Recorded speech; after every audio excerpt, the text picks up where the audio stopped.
ঈদকে সামনে রেখে বরাবরই জমজমাট হয়ে ওঠে স্বর্ণের বাজার। ঈদের ছুটিতে অনেকেই বসেন বিয়ের পিঁড়িতে কিংবা প্রিয়জনকে উপহার দেন স্বর্ণের গহনা। তাই স্বর্ণের আকাশ ছোঁয়া মূল্যেও যেন ক্রেতাদের আগ্রহ ও চাহিদার শীর্ষে এ মূল্যবান ধাতুটি। তবে হঠাৎ করেই ঘোষণা এলো, দেশের সব স্বর্ণের দোকান একযোগে অনির্দিষ্টকালের জন্য বন্ধ ঘোষণা করেছে বাজুস। কিন্তু কেন?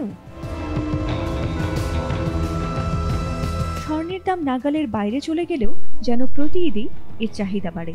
ঈদকে সামনে রেখে শত চাহিদা সত্ত্বেও কেন বাজুস দেশের সব স্বর্ণের দোকান বন্ধের ঘোষণা দিল? জানা যায়, দেশের বাজারে পুরান ঢাকার তাঁতিবাজার থেকে স্বর্ণ ব্যবসায়ীরা মূলত স্বর্ণের বাজার নিয়ন্ত্রণ করেন।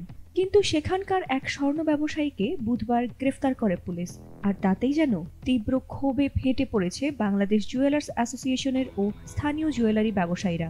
এরই প্রেক্ষিতে বৃহস্পতিবার থেকে ঢাকা সহ সারা দেশের সব জুয়েলারি প্রতিষ্ঠান অনির্দিষ্টকালের জন্য বন্ধ রাখার ঘোষণা দিয়েছে বাজুস।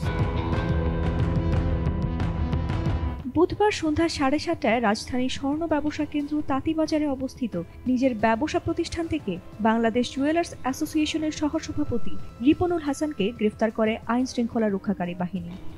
এই ঘটনাকে ঘিরে জুয়েলারি ব্যবসায়ীদের মধ্যে তীব্র অসন্তোষ ও উদ্বেগ দেখা দিয়েছে।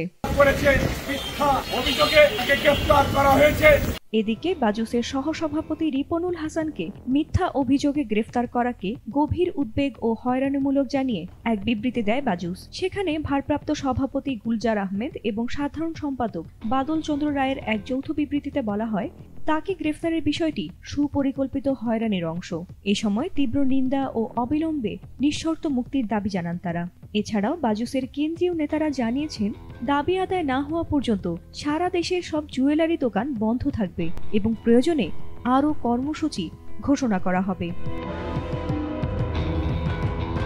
তবে নাম না প্রকাশ করা শর্তে বাজুসের একজন সদস্য বলেন, গত আগস্টে দেশের রাজনৈতিক পট পরিবর্তনের পর রিপনুল হাসানের বিরুদ্ধে কয়েকটি মামলা হয়েছে। সেই মামলায় বুধবার সন্ধ্যায় তাকে নিজ প্রতিষ্ঠান থেকে গ্রেফতার করে ডিবি কার্যালয়ে নিয়ে যাওয়া হয়। তিনি আওয়ামী লীগের রাজনীতির সঙ্গে জড়িত ছিলেন, যদিও সেখানে তার কোনো পদপদবি ছিল না। ফাতিমা সুলতানা, এটিএন বাংলা।